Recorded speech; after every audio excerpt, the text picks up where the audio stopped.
This week on the Creation Today show, 51% of people of faith said that they were planning on voting in this upcoming election. Of the active church-going Christian evangelicals, there's approximately 80 million of those. About 31 million, 32 million, somewhere in there, said they're not planning on voting in the upcoming election. The sad reality is that a huge percentage of not just people of faith, dedicated Christians have decided they don't want to partake in this upcoming election. Welcome to the Creation Today show, where we bring together interviews with experts and solid Bible teaching. Your host, Eric Hovind, affirms the ultimate authority of God's Word, the truth of creation, and why it matters to you. Well, elections have had profound impacts on nations. Some determine whether freedom or tyranny prevails. Others shaped a moral and spiritual direction for entire societies. Today, I want to explore some past elections that have altered the course of history and what biblical principles should guide Christians as we approach this election in 2024. Welcome to the Creation Today show, guys. I'm your host, Eric Hovind, and today, our topic is certainly going to shape the future. We're about to find out what happens in the future because of this election as we answer the question, is 2024 the most important election of our lifetime? And everyone knows we live in a time of intense cultural shifts, moral confusion, and really political polarization. But more than ever, it is crucial that Christians show up to vote, and that they're guided by biblical truth, just so that we can steward the freedoms that God has entrusted to us. I was thinking about this yesterday. If you don't take your freedom seriously, someone else will take your freedom seriously. That's so true. So let's unpack why this election may be one of the most critical yet, and how the Bible gives us a very clear framework for engaging in the political process. Hey, before we jump in, let me just do a quick shout out to WHBR TV 33 on the Christian Television Network. They're one of our very first broadcasters about 15 years ago. The manager, David Mayo, his wife, Beverly, and their program director, Ian Skelly, and the traffic manager, Angela, do an incredible, Angel, not Angela. They do an incredible job over there. So thank you to everybody working at WHBR TV 33, to all those watching WHBR TV 33. We appreciate you sharing our passion to reach the lost and equip every Christian with the tools they need to grow and defend their faith. All right, let's answer this question. Is 2024 the most important election of our lifetime? Joining me is Tim Barton, the President of Wallbuilders Ministry. He's a historian, an author, an expert on America's Christian heritage. Our last show with Tim was actually a tour of the National Capitol building, our nation's capital in Washington, D.C., called Undeniable America's Christian Heritage. Incredible episode. If you didn't get to see that, please go watch it. Right now, let's answer this question. Ladies and gentlemen, help me welcome Tim Barton. Tim, thanks for joining me today.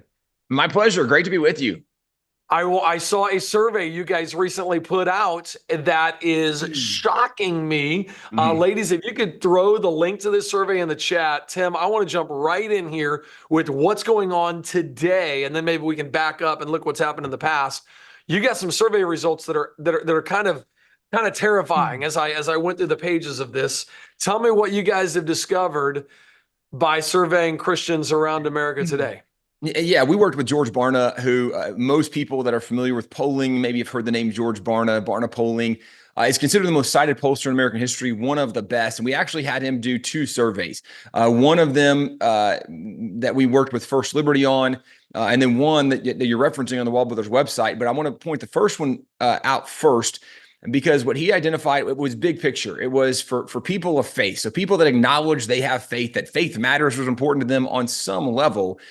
And what he discovered was that only 51% of people of faith said that they were planning on voting in this upcoming election. And so kind of one of the takeaways is 2024 is expected to be the lowest Christian voter turnout in any presidential election in our lifetime, which is kind of staggering. Now, to the polling on our website, we wanted to know more specifically, okay, but for people like really engaged in faith, for the people that are the dedicated, go to church Christians, not just people that maybe profess faith, but don't really actively live it out. For people that actively live out faith, what are they anticipating on doing? What are their issues? What do they care about?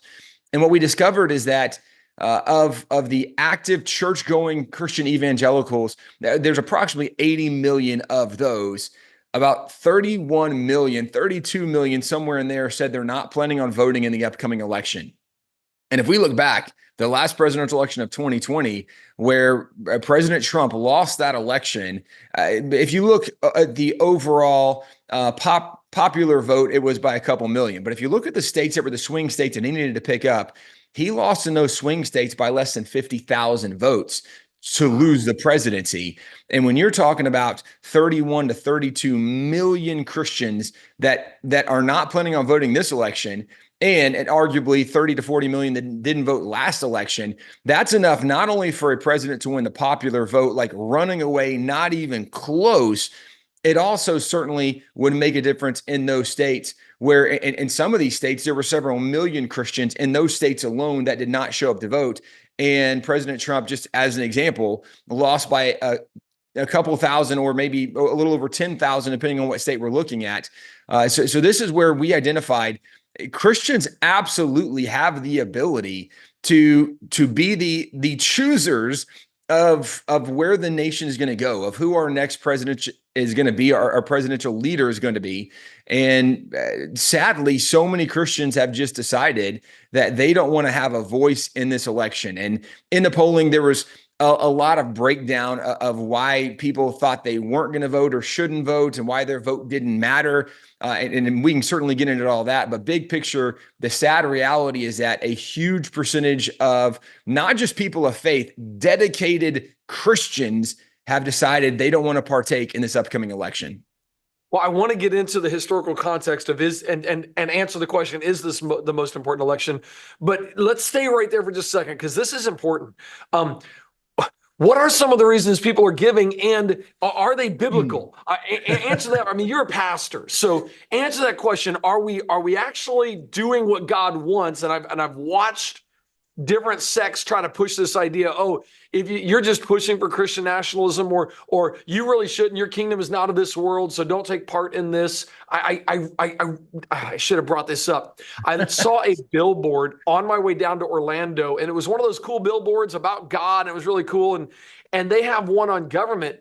And if you dial the number 833 something, if you dial that number and answer the question on should Christians be involved in politics, they say no, we have no business being involved. And this is a huge billboard campaign going on for supposedly for Christians. Right. So answer that real quick. Are we supposed to be involved? What's our role? What are we supposed to be doing if we call ourselves little Christ, Christians, followers of Christ? Yeah, I think unquestionably we should be involved. And there's a lot of reasons why, but big picture, God created three institutions. God created the family, the church, and the government. And so if the argument is, well, no, our kingdom's not of this world, well, then are you a part of a family, right? Are you a part of a church? Because those are the other two institutions in addition to government that God created. God made the individual, but then from the individual, God made families. From families, God then actually created, we could argue, right? The civil ordinance that God gave to Noah was the first civil ordinance that was given to man. And it wasn't until after that God created the institution of the church, which we would argue, right? And not only did God give Moses the law, but then God gave guidelines and directions for the temple, the tabernacle. And that's kind of the formation, what we knew as the church, some parameters about how to worship God and what that looked like. But no matter if government or the church came first, it's from family that governments are made. It's from family that churches are produced. But we wouldn't look and go, oh, well, families are bad. Oh, churches are bad. Then why do we think government's bad? Because God made all three of them. And God intended for individuals and Christians to lead and guide and direct in all of those institutions. But this is where I would even go back.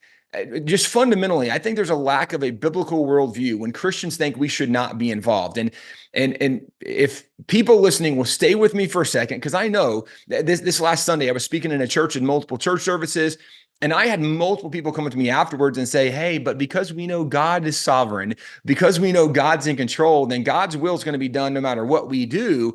And if God's will is going to be done no matter what we do, then if we're convicted that both of the people are incredibly flawed, and I couldn't vote for someone just from a moral conscience sake, I couldn't vote for someone that is so flawed, then I think it's still okay because God's still going to be in control whether I vote or not. And this is where I just feel like you have a misunderstanding from a basic biblical perspective.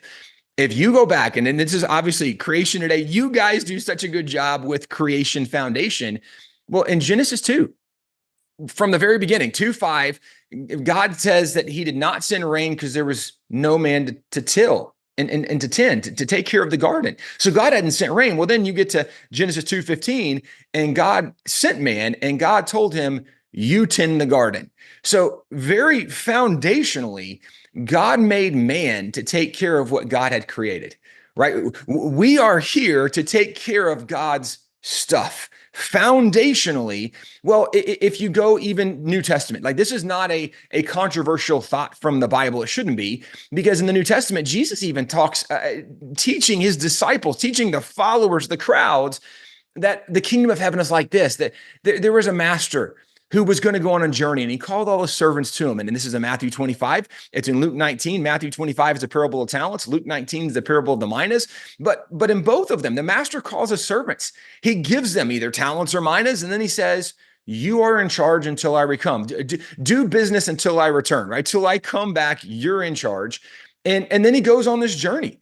And then he comes back and he says, okay, he calls them all to account. What did you do with what I gave you? In the first one, right, in the parable of the talents in Matthew 25, that he was given 5, and he said, I made 5 more, so I have 10, and well done, good and faithful servant. The parable of the minas, everybody was given 1. They were all given the same, but the first one made 10, well done and good and faithful in both parables. The second one comes, and he was productive, well done, good and faithful. And then the third servant comes, and he says, well, what did you do? And he said, Master, I was a little scared because you're a really hard person, and you reap what you haven't scattered, you gather what you haven't sown. I was scared, but here I brought back what is yours. And the master says, you wicked, lazy servant, if you knew I was going to require something from you, you should have at least invested it. You should have done something with it, because you did nothing. Take it from this one, give it to the one who had been really productive, throw this wicked, lazy servant in outer darkness where there's weeping, gnashing of teeth. The very basic idea you get from this is God has an expectation on us. If God has given us something, because right in this, the kingdom of heaven is like this. Well, the kingdom of heaven is like the master who has servants. That's God. That's Jesus, who was here. He left. One day he's going to come again. We're all going to give an account for what we did. And if we are here to take care of God's stuff, right, we're in charge until he returns, especially in America, maybe more than almost any other nation.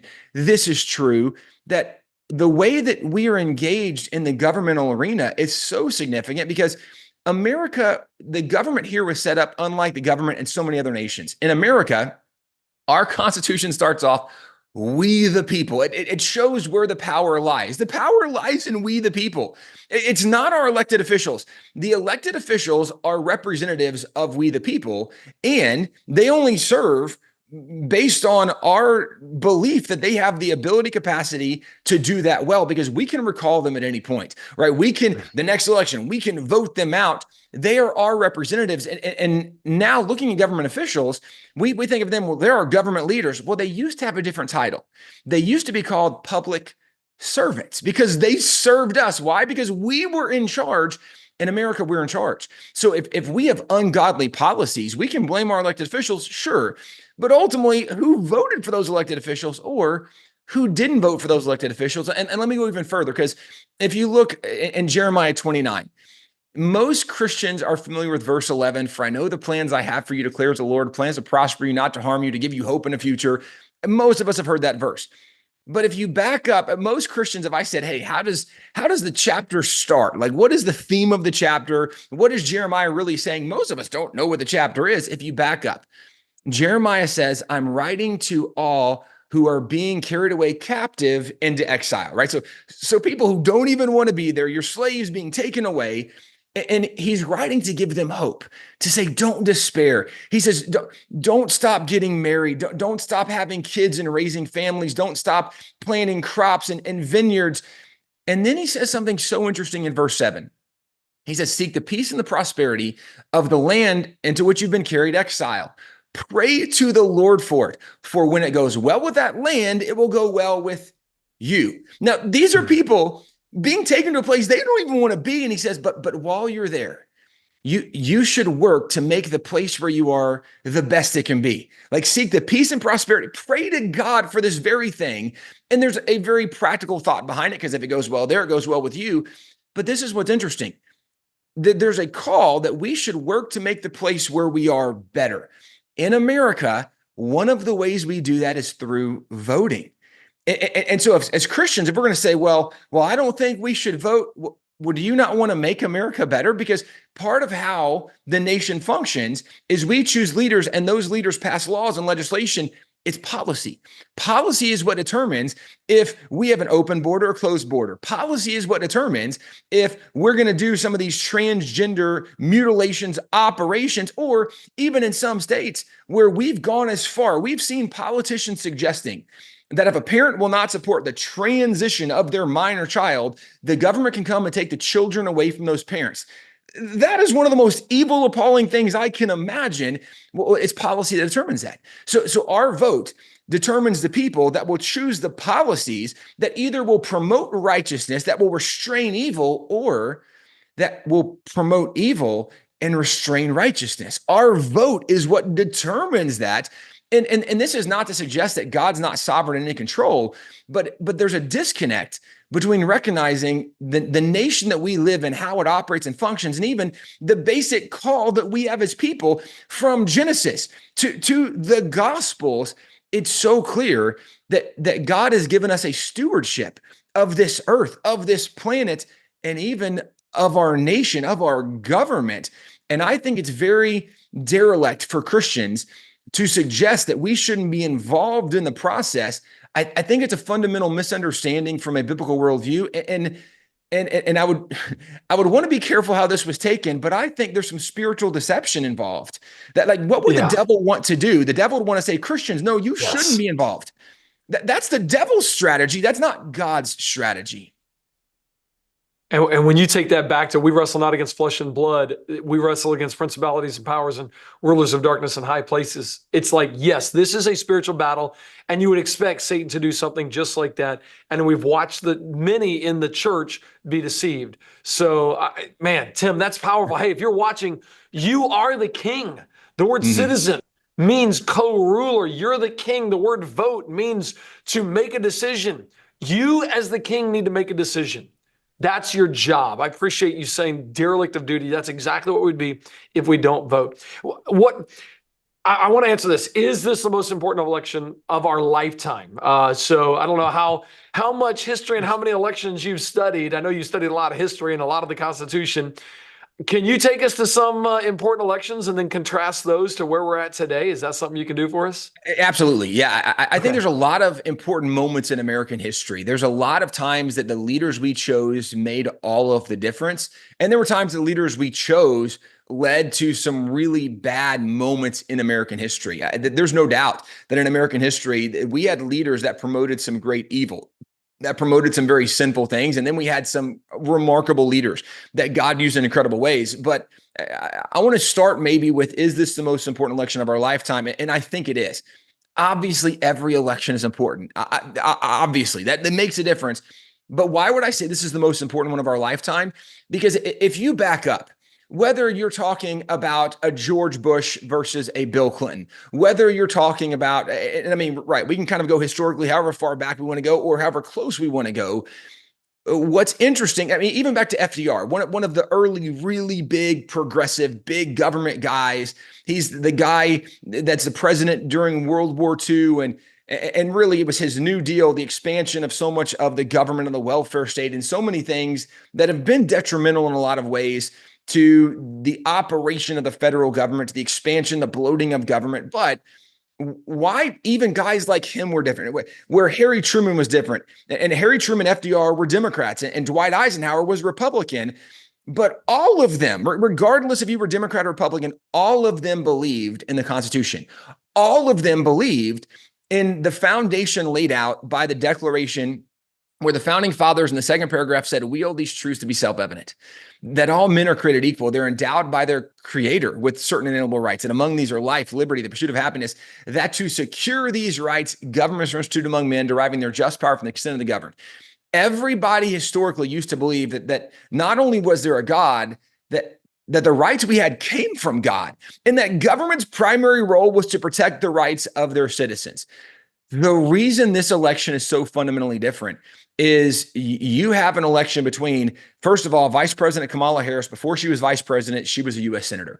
And as a U.S. senator, she was ranked by secular media outlets as the most liberal U.S. senator in all of the Senate. Bernie Sanders is an outspoken, open socialist, and Kamala Harris was further left than the open socialist in the U.S. Senate. Part of why this matters is she is promoting pro-socialist, pro-Marxist ideas. And if you study history, not just American history, if you study history at all, once a nation embraces socialism and Marxism, it leads to the downfall of that nation. And historically speaking, nations don't just have a vote to recover from Marxism and socialism. There are usually dire consequences where often there's extreme poverty. There's often revolutions that happen to get out of this. It ends to the downfall of that nation. And also historically, if you look at the great empires of the world, the average run of an empire is 250 years. Well, we're 248 years since 1776, the Declaration of Independence, when we became an American nation. So we're on the verge of that average lifespan of a dominant world power in human history. And one of the things that for sure could lead to the end of America enjoying stability, freedom, and prosperity would be embracing socialism and Marxism from the highest levels of government. So this is where I would say fundamentally, this is one of the most important elections, because we literally are seeing choices between a Marxist, socialist, communist ideology in so many ways.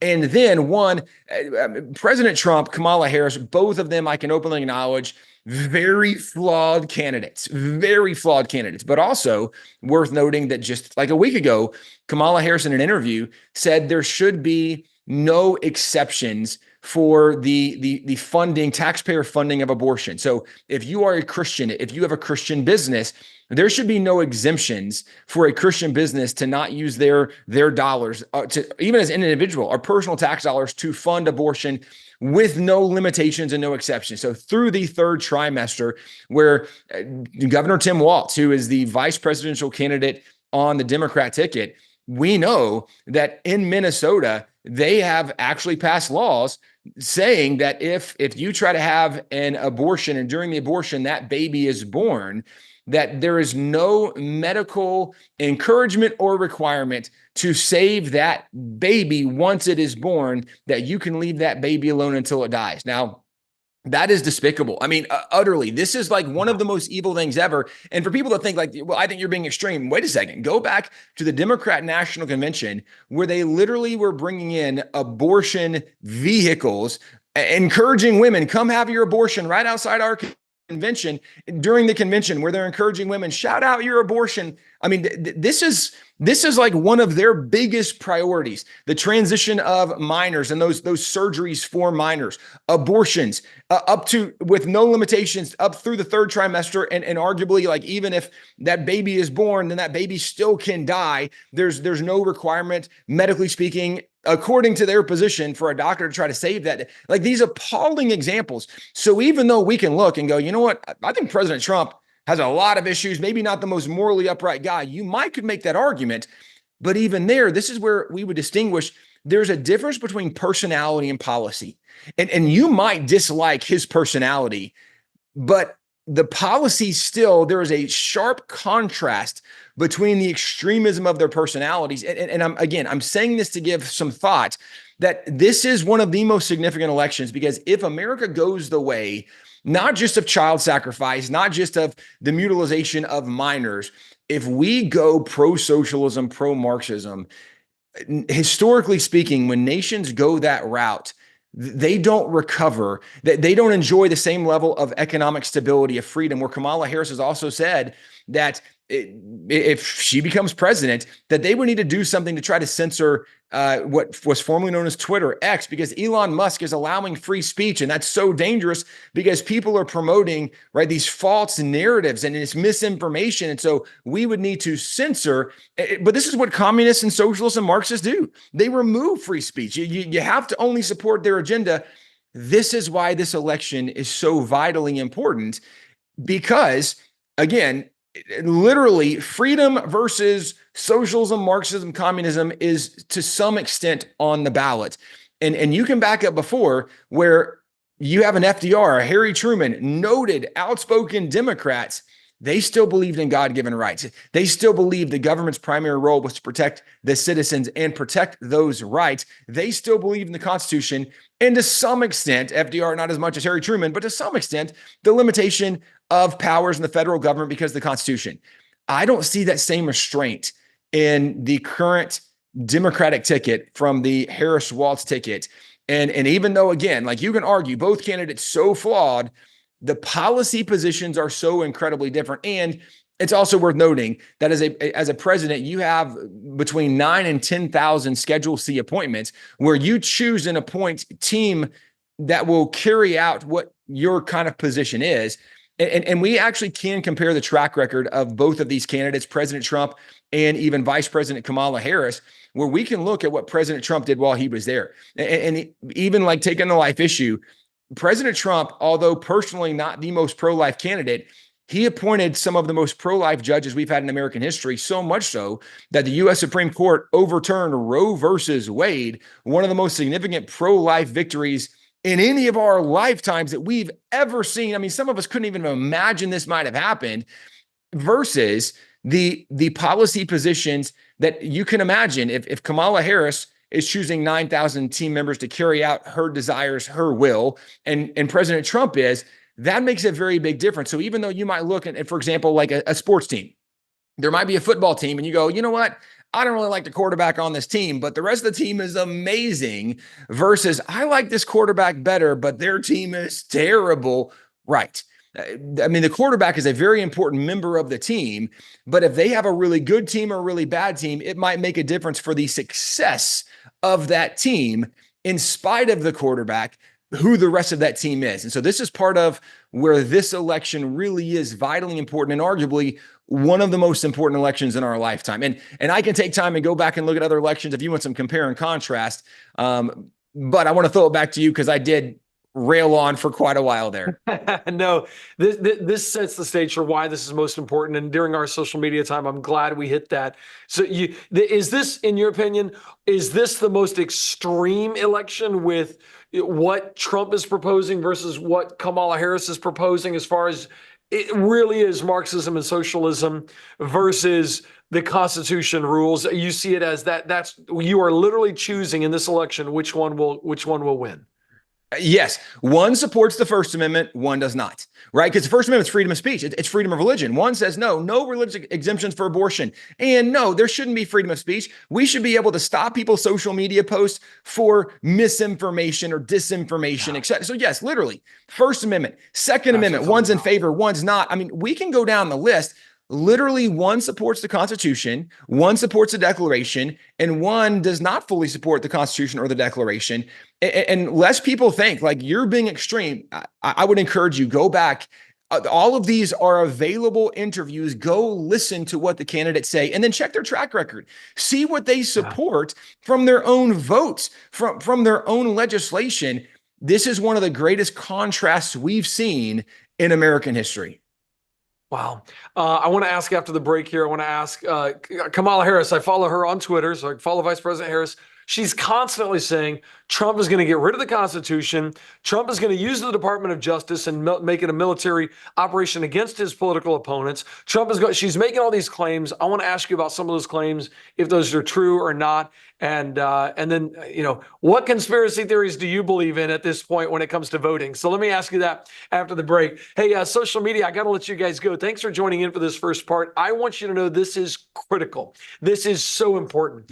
Please check out the polling that Wallbuilders has available so you can see the problems so that you can speak into somebody's life. I was talking to a family member recently who said, I don't listen to either one of the candidates. And he had some very wrong information because all he's doing is listening to what people say about the candidates instead of the candidates. So we got into a little bit. You need to have the conversation now with those 31 million, if you know any of those that are not planning on voting, and let them know that the way our government is set up is you are the king, God's going to hold you accountable. And what Tim said with the talents, man, heaven forbid God come and say, I gave you the freedom to vote and you didn't choose. You didn't help make a decision to lead the nation in one direction or the other. You're derelict of duty. So please encourage Christians to vote. Check out Wallbuilders. Make sure and go and look at that. And then you guys had another thing on there that I wanted to mention before we go. You guys have the podcast, so make sure you're podcasting Wallbuilders. The Wallbuilders show is a fantastic show that you guys need to podcast.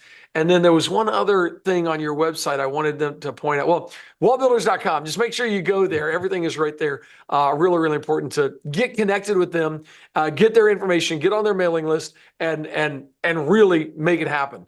The Christian Voters Guide. That was it. The Christian Voter Guide is available there at Wallbuilders. I'd encourage you to get that. A lot of data, a lot of information, and you need to vote biblically and responsibly.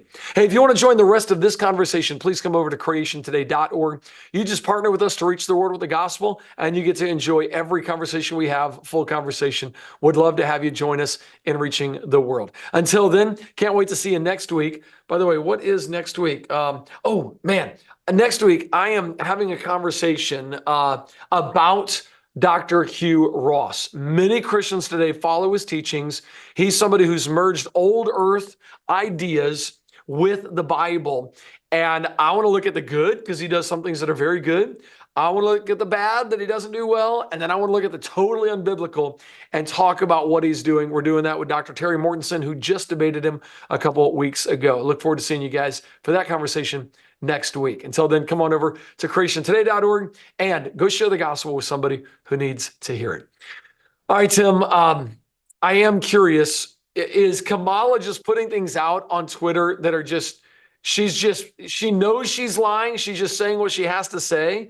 Trump's going to get rid of the Constitution. Trump said, I was in the audience when Trump made the statement, hey, just vote one more time, then you won't have to vote again. He was talking to Christians who don't get out and vote, saying, hey, we're going to drain the swamp. We're going to get rid of the problems. You need to vote this time, though. We need your vote. Trump's going to use the Department of Justice against his political rivals. Talk about her strategy and what she's trying to say versus what's reality. Yeah, one of the old axioms, it's attributed to all kinds of different socialist leaders and dictators, but even there have been some Democrat strategists in America that have repeated it, is you accuse the other side of what you yourself are doing. So if you're getting your hands dirty, accuse the other side of doing these dirty tactics, and then right, the media covers the other side and they look for the dirt on the other side while you yourself are doing it. The irony, I mean, it's beyond hypocrisy, but because the media doesn't expose it, right? There's just this level of irony when literally the Department of Justice is going after Trump in multiple states on multiple things. And they're saying, well, if he becomes president, he's going to target his political opponents. That's literally what you are doing right now. Right now. This is again, the utter level of the hypocrisy, the irony of their statements, but it is a strategic move. It's something that we have seen many times from different political leaders. And again, oftentimes from dictators, from communists, as they're rising to power, from some of these socialist leaders.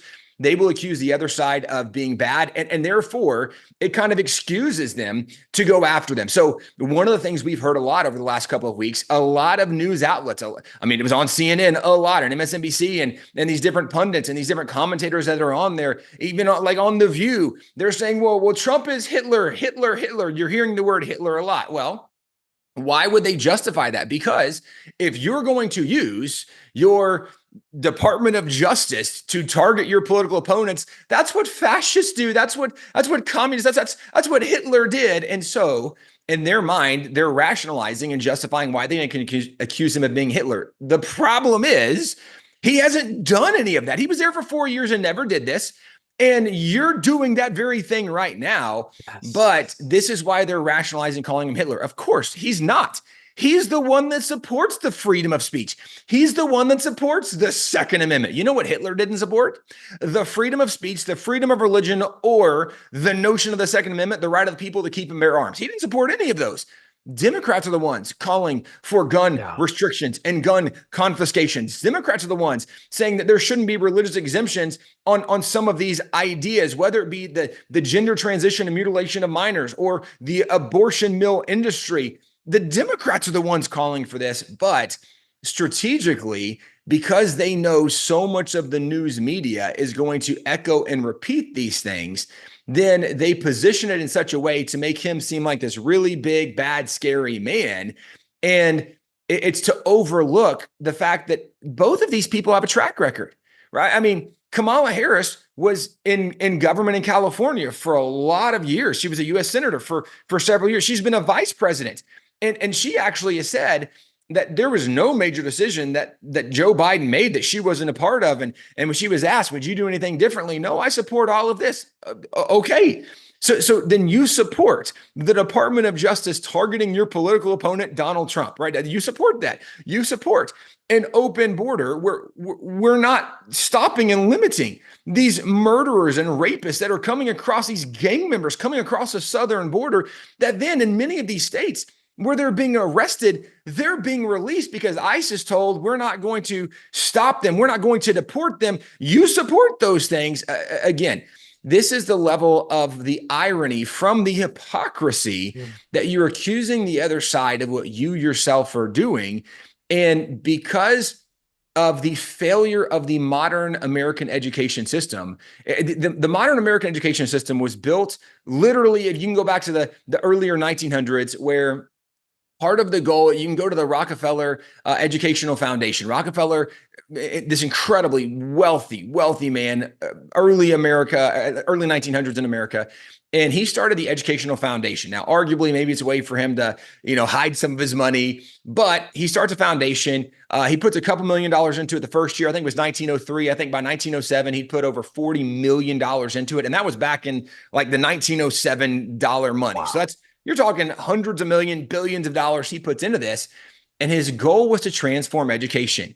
And one of the things, the guy running the Educational Foundation, his explanation was, we need better workers in our factory. We don't need better thinkers and better philosophers and he goes through this long list. He said, we need better workers in the factory. And their goal was, they wanted people that were going to take orders and do what they were told. This led to, when progressives get in charge of education, they introduced new teaching methods.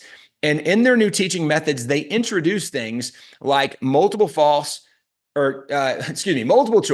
true, false, and fill in the blank. So they introduced something that, hey, all I need you to do is to listen and repeat. Did the teacher say it was this, true or false? Which one of these options did the teacher tell you it was? Which word is missing from what the teacher told you? The whole thing was based on listening and repeating what you were told. Why? Because that's what you need to do in the factory. What did the boss tell me to do? Because I don't need you to have a better idea, right? Because this is the assembly line era.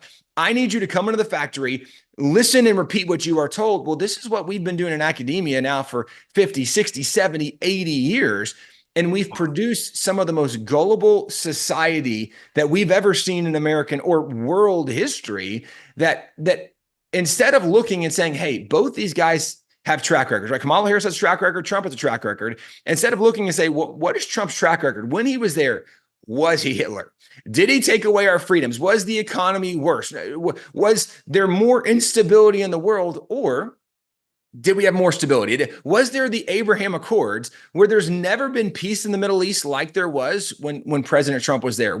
If you go back from George W. Bush to President Obama and then Trump and then President Biden, Russia invaded a sovereign nation under Bush, under Obama, and under Biden. The only president they did not invade and take more territory under was under President Trump. Well, that's super interesting, because we're told, though, under Trump, you're going to have World War III. We are really close to World War III right now. And it wasn't because of Trump's leadership. But again, this is where we are looking at people that have not been taught to critically think, that have not been taught to go back and examine the facts, examine the issues, to look at the track record. Instead, they've been taught to repeat what they are told. And so then when you have the news media that is promoting and propagating the lies, that is clearly favoring one political party and one candidate over another, there are so many, and in many cases, very good-hearted, honest Americans who are just getting really bad information. And so they have been taught, right? I mean, Hitler was this evil guy. And so if Trump is Hitler, then we have to oppose him at all costs. It actually makes sense. Why there would be people that, granted, maybe some emotionally, mentally disturbed people, but why would there be people thinking it's rational to try to do an assassination attempt on President Trump? Because if this guy is Hitler, then you have to stop him at all costs. This is where this nonsense that is being promoted in the media, and people that have been taught academically to memorize and repeat, right? I mean, that's what we were taught in so much of education, is just repeat what you were told. This is how we get to where we are, because we haven't been taught to critically think, to problem solve, to investigate, to analyze.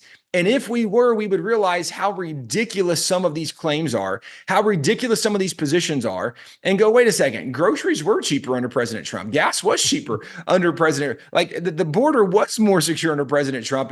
He didn't target his political opponents instead of what they're being accused of today. And so I see, as much as anything else, culpability of the media for sure, but the failure of education that's led us to a place where it's even a close election right now because people are believing what they're told instead of the reality of what we've lived through the last 3.5 to 4 years. And then the 4 years before that, where our memory is so short term because we're just told memorize, repeat, and now go to the next one. Memorize, repeat, now the next test. Memorize, repeat, now the next test.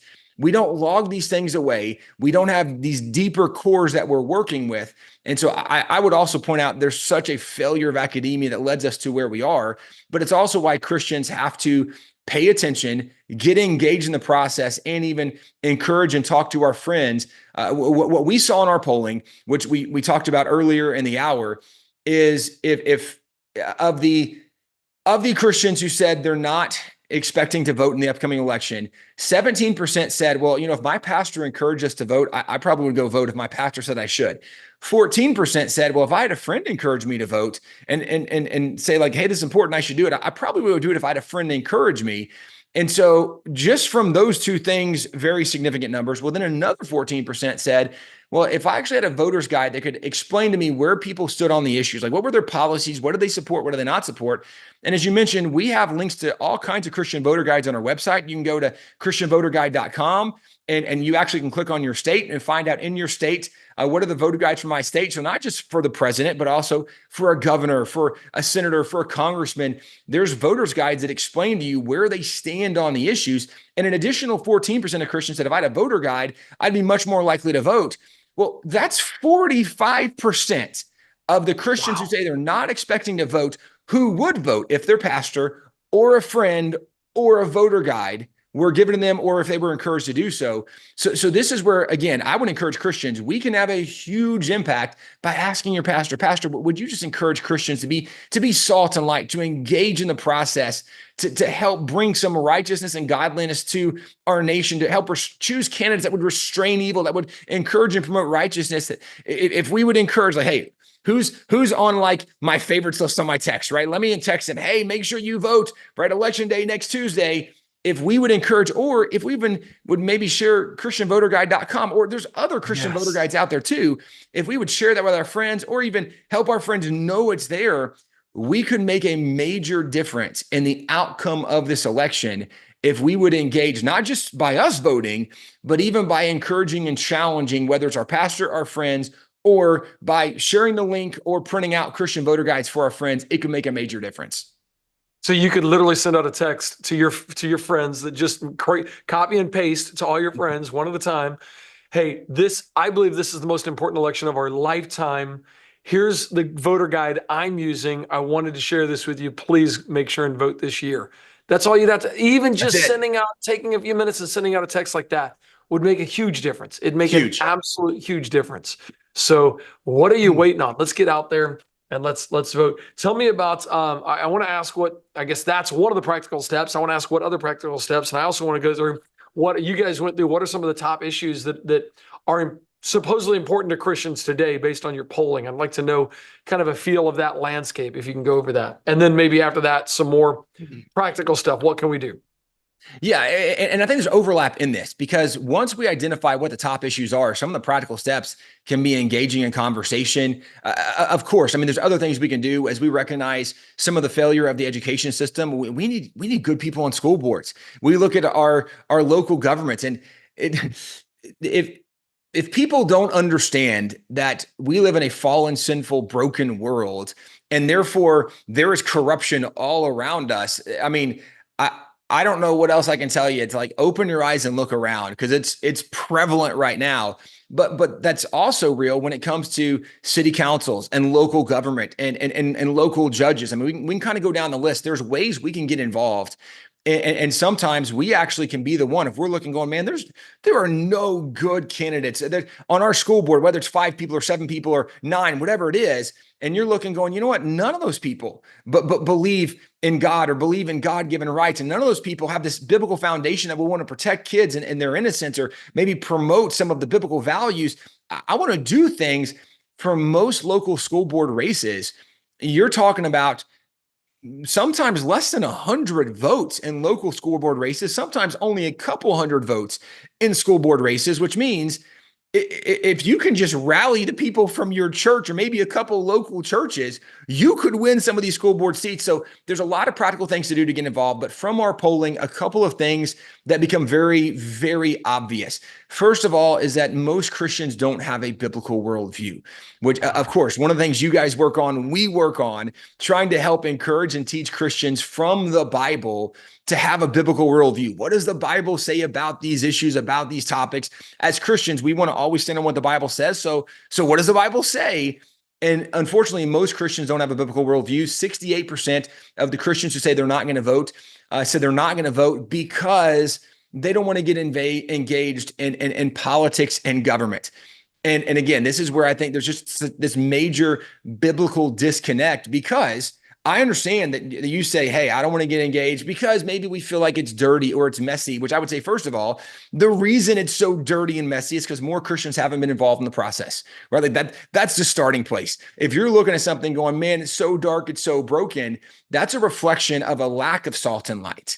So if we want to make it better, we need more salt and light, not I'm going to be Pontius Pilate and wash my hands and walk away and say, well, I want nothing to do with this, right? Like, you guys figured out Jesus, Barabbas, y'all choose, I'm not doing this.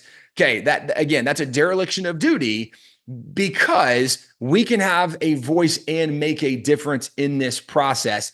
With it being said, when people say I'm not really interested in politics and government, I would say you absolutely are. You've just confused what politics and government is. Because do you care, for example, that the southern border is open right now, that there are more fentanyl deaths in America than there are from maybe some of these gun homicides in America? Like, it's crazy, some of the stats and numbers that are out there. There's major problems. Do you care that at this point there are drug cartels coming across the southern border, actually, that are taking over places that even some of these towns and apartment complexes? I mean, do you care that there are all of these evil people? Not everybody coming across is evil, but there's a lot of evil people coming across the southern border because it's wide open. Like, do you care about immigration? Do you care about education? Do you care about kids starting in some of these public schools, kindergarten teachers that are encouraging to choose your pronouns and choose your gender and your biology is fluid? Like, do you care about kids? Do you care about the fact that in public schools, and this is not every state, but there are teachers that encourage students in every state in this philosophy, but some states actually allow this, where you are not allowed to get an Advil without parental consent if you're in middle school or high school. But in some states, you actually can go get an abortion without parental consent, right? In some states, you can transition from a boy to a girl without parental consent. Like, that seems crazy. Do you not care about that? Or every time you go and buy groceries, do you not care how expensive it is? Every time you fill up with gas, do you not care how expensive it is? And I would say, of course, we care about some of these very basic practical things. Well, then that means you care about politics and government, because the leaders we have are the ones that are choosing the policies that are determining those things. So if we don't like what we're seeing, then what we need to respond to do is say, well, then we should get more involved in the process, not less involved. 52% of Christians that say they're not going to vote in the upcoming election said because they don't think their vote actually matters. And I would point out, there was an article that came out just earlier this year. There were 47 elections in 2024 alone that were decided by one vote. Either they ended with a one vote victory or loss, or they were ties. So one vote made all the difference. Since 2022, there's been more than 800 elections that one vote made all the difference, because either they ended in ties or they were won or lost by one vote. Over 800 times. You don't know when your vote is going to make a difference. And historically, there's some really fun, interesting examples where one vote made all of the difference. But I would also point out, as Christians, like, the biblical worldview perspective is we're supposed to be a good steward with what God gave us, whether we're winning and losing the election with our vote or not. That's not really important. It's more important that we are being good stewards of what God gave us. Because when the master came and called the servants, he didn't say, well done, good and productive, good and successful servant. He said, well done, good and faithful servant. Faithful is the continued obedience, the continued doing of the right thing, regardless of the outcome, right? God has called us to faithfully execute the calling, the duty, the responsibility he's given us, whether we win, whether we're successful or not. Well, there's about 48% that think, well, the election's rigged, and so it doesn't really matter. Well, again, if you don't vote, if your argument is, well, the other side's cheating, if you don't vote, they don't have to cheat, right? Like, what are you talking about? But again, this is where it comes back to even our duty and responsibility. God's called you to be a faithful steward, whether or not they vote or cheat or not. And to clarify, there's no doubt that you mentioned earlier, our question kind of on election fraud or actually, I was just going to say, are theories, they cheating, right? buddy? I mean, tell me what you know, man. You got more insight on that than I do. So there is no doubt that election fraud happens, right? You can't have over 100 million people vote and there not be dishonest people trying to do dishonest things. Like, that would be crazy to imagine. And so when there are people saying there's no election fraud, because there are some in the media that will claim that, okay, then you're just being like an idiot, right? Like, you're just being ridiculous. Of course there is. It's maybe more important to ask, is there enough election fraud to change the outcome of the election? And this is where President Trump actually said this at one of his rallies many months ago, is you have to overwhelm the system where it's too big to cheat. And especially when you look at mail-in ballots, the reason that so many European nations have gone away from mail-in ballots is because they were able to identify how easy it is to commit fraud with mail-in ballots. So there's a reason, like California, where they're like, hey, we shouldn't even check voter ID. And they are telling poll workers, you are not allowed to ask for voter ID because that might be racist, to ask for an ID, which is crazy because we don't say that about anything else. It's not racist if you're going to fly on a plane to ask for ID to confirm your ticket, right? It's not racist if you're going to go into a ball game. It's not racist if you're going to buy an alcoholic drink or buy a gun or ammo. Like, it's not racist anywhere else except when you vote. Well, the only reason you would want to say no voter ID is so that you couldn't prevent people who are not eligible to vote from being able to vote. So I'm saying that again, to confirm, we know cheating happens. Is it enough to change the outcome? Well, first of all, I would say some of the places where cheating happens, like whether California's an easy example. California is not expected to be a state that goes in favor of President Trump. And so, like, that's not one you're thinking, well, that cheating is going to make a difference. Why that matters is because there are places like Pennsylvania, like Georgia, where they have passed election integrity laws, where they have made it a little tighter on their security of the election that makes it harder to cheat. Now, will people still cheat? Of course, people are still going to try to cheat. We still live in a fallen, broken, sinful world. But this is also where it matters that in some of these places, you actually, and this is part of, like, not for this election, but next time, you can actually become a trained poll worker. You can become an election judge. That's something that an average citizen can do. You can do that in your county, and then you can be there And if you see something happening and you're like, that's not supposed to happen, you can report, right? Like you can kind of flag on the play, you can blow the whistle and say, hey, this is happening and it shouldn't happen.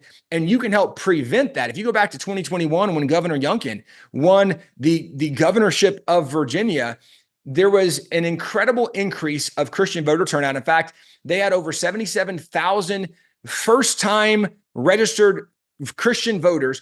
And these actually, interestingly enough, were people who were dedicated people of faith, who were in church every Sunday and they never registered to vote. And unfortunately, that is a big percentage of Christians who just don't engage in the process. So 77,000 brand new registered Christians to vote. Governor Youngkin won by 66,000 votes. Okay. So those first-time Christian voters, that was enough to make the difference in the election, but that wasn't all. There was several thousand poll workers that signed up from these Christian churches, and they flagged 5% of mail-in ballots. As they're processing them, they identified 5% of those. They appeared to be fraudulent. Well, it was 3.8 approximately of those were held up as actually being fraudulent. And because whether it's they didn't have signatures or they had the wrong addresses or didn't have addresses, whatever it was, like where somebody's like fill it in and send it in, and they didn't do the process, so it was a fraudulent ballot. Well, that percentage was also more than the 66,000 votes that Governor Youngkin won by. And so there's multiple things that when you look back, there's a Republican governor now in Virginia because Christians showed up and they voted, and then Christians worked the polls in the process, and they were able to identify fraudulent things. That is something that can be done, especially in some of these swing states where it could make a major difference in the process. And there have been, again, election laws that were passed in Georgia, in Pennsylvania, some of these swing states where it really could make a difference. So I definitely believe fraud happens, again, because you can't have that many people vote and there not be dishonest people. In some states, they've made it easier for dishonest people to be dishonest, but especially some of these swing states, they've made it harder. So it maybe can be a more honest election process. But this is why Christians have to be engaged in the process, because if you're in a state where they're doing crazy things, the only reason they can do crazy things is because there's not more people that believe in the truth, that have the courage and backbone to stand for the truth, that will vote for truth to get the right people elected to change those policies. And so the solution isn't we wash our hands and walk away. The solution is we need to roll up our sleeves and we need to get more engaged in the process. This is where for us at Wallbuilders, our name comes from the Bible story of Nehemiah, where Nehemiah, part of the Babylonian captivity, he was the cupbearer to the king, and he was so grieved that he looked back and saw his home of Jerusalem had been destroyed and torn down. And the king sees him and what's wrong? And I really wish my home could be rebuilt. And the king says, hey, with my blessing, go wherever you need. I'm going to help you. And Nehemiah goes back to rebuild the walls of Jerusalem. And it was so torn down that people said, this is impossible. And he said, hey, I only want the whosoever wills. Whoever's willing, come live inside the city with me and let's work to rebuild and restore this thing. And people said, it can't be done. It's too big. It's too difficult, right? He said, and by the way, some of those people should have been like the biggest supporters, right? The people that were helping. Instead, they were some of the biggest critics and detractors. But in spite of them, he said, no, we're going to do it. Well, when they started working, in 52 days, they rebuilt what people had thought was impossible. And it's also interesting, it wasn't rebuilt by the experts. The wall wasn't rebuilt by the engineers, by the architects, by the stonemasons. Go back and read Nehemiah. It was rebuilt by families. In fact, it talks about like this apothecary and his daughters and the priests, and they only were putting stones up in their backyard. Right. It was by normal, everyday people who finally decided to roll up their sleeves, to get involved in the process. And when the average, normal, good-hearted people got involved, they turned the system around. This is what I think is the calling for the everyday Christian, that no matter what happens in the election, and I'm praying that we have a change of leader, change of policy, we go a very different direction. But no matter what happens, God's called us to be faithful. And God's called us to be stewards of the place God has given us.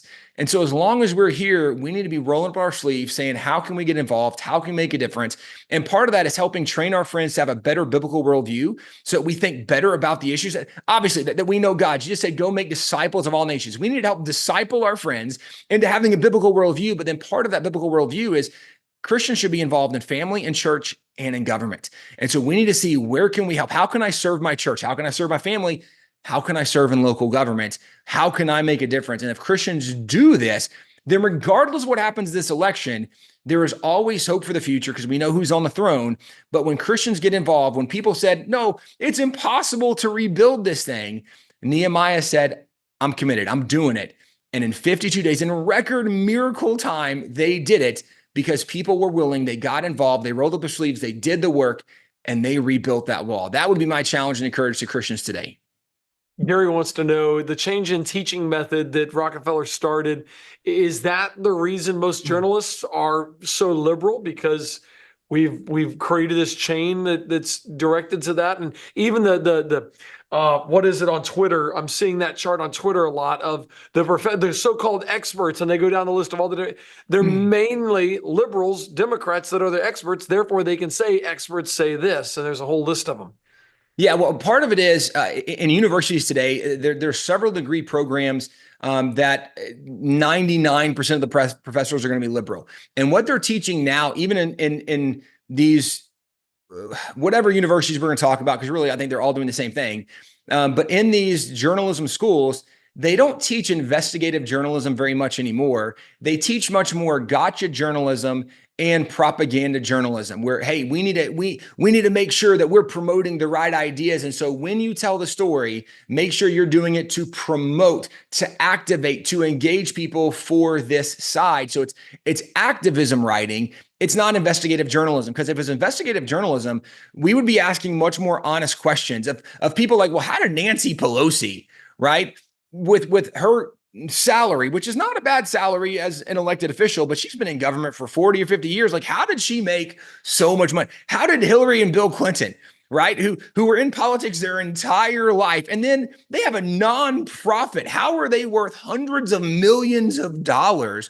Investigative journalists would say, well, let's investigate, right? Let's see, was there corruption in this? Was there dishonesty in this, right? Have some of these politicians done really bad things? And yet you will see almost no journalist investigate some of these political elites who unquestionably, like even the Bill Clinton connection with like the Jeffrey Epstein, the Epstein Island, and nobody wants to talk about that. Why? That would be something that an investigative journalist would say, well, we should investigate. Is there something to this story? They don't want to do that because they care more about promoting an agenda than they do about investigating. But that's literally what's being taught today. It's a moral ethic of journalism to promote an idea of the left. And this is actually part of more of a Marxist ideology than it is a journalistic integrity teaching of how journalism works, which is why also the distrust for media is at an all-time high. That's why you've even seen things like President Trump going on more of these podcasts and not more cable news. Because whether it's a Joe Rogan or you go down the list of the Theo Vons and everybody whose podcast he's be on, there is far more viewership of those than there is cable news because of the distrust the American people have for basic news outlets, because they know it's not true journalism. It's propaganda promotion. But a lot of that's universities. A lot of that is a Marxism undertone, which is a much longer, different conversation, probably for another day.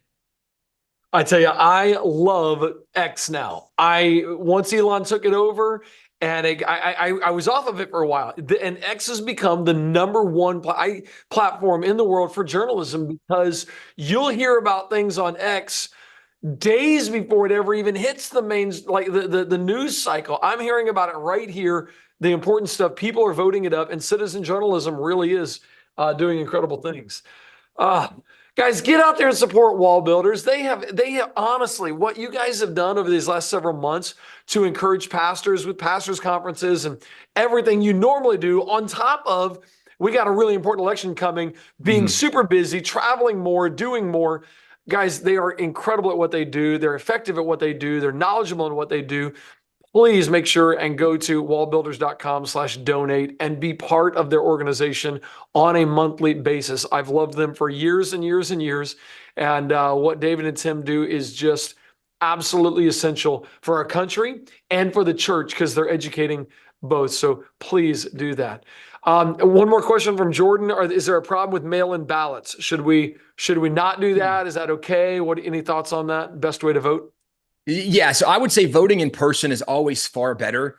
Mail-in ballots, we've now seen in a couple of states where mail-in ballots, like in Washington, where there was a fire in that box, and in some places where mail-in ballots were found in the trunks of different employees, whether it be the Postal Service or somebody else, UPS, whoever it was. I mean, I don't remember, so I'm not trying to impugn UPS or somebody, but literally where ballots were found in vehicles. And so I think the more people that are involved in the process, the more opportunity there is, again, for dishonesty. Now, if you are someone, like if you're military deployed, right? If you're someone with physical disability, vote any way you can. So if mail-in ballot is the best you can do it. Let your voice be heard. But if you can vote in person, I would say that's always far better to vote in person than a mail-in ballot, because a vote in person, a mail-in ballot lost in the mail, right? Or somebody can snatch it, whatever else could happen. Vote in person. There's always going to be more security by voting in person than through a mail-in ballot. That's awesome. Wow. Tim, thanks for giving us so much of your time today. We really appreciate it. I know this is helpful pleasure. and encouraging to us, and hopefully educates us on why this is important and how we can go reach our family and friends in our spheres of influence. Guys, let's get out there and let's have a big influence. My mom just put in the chat, how many churches have worked and used Wallbuilders material, and how many of those churches actually support wall builders? Woo! We got a disparity there, I guarantee you, Mom. So please, guys, go to wallbuilders.com/donate and be part of what they're doing. You will be eternally grateful for supporting guys like this. Just love it. Rachel says, thank you, Tim. Marlissa says, thank you, Tim. This is awesome. What a great conversation. Hey, next week, I really debated even the way, I haven't even seen the graphic. Keep that up there, bud. Okay. So, forgetting the actor's name now, the good, the bad, the ugly. That was Clint Eastwood. You know? Yeah, and I'm like, okay. Hugh Ross just did a debate with Dr. Terry Mortensen, and Dr. Terry destroys him. But Hugh Ross uses several misleading statements and things like that to confuse the issue. And I don't know why people would hold to the old earth or theistic evolutionary worldview when we have the truth of Scripture. So we're going to have Dr. Terry on to talk about the good, the bad, and the unbiblical of Dr. Hugh Ross. I want to do it lovingly, but I want to punch where the punches need to be thrown and say, this isn't right, this isn't right, this isn't right. So we'll have that conversation next week. Until then, we'll edit this conversation right away. We'll send it to you tomorrow. Please share this conversation with your friends and family so that they can be educated and equipped. Get your Christian Voters Guide, and let's make a difference. We've only got a few days to go. Let's make a difference. God bless you guys. Look forward to seeing you next week.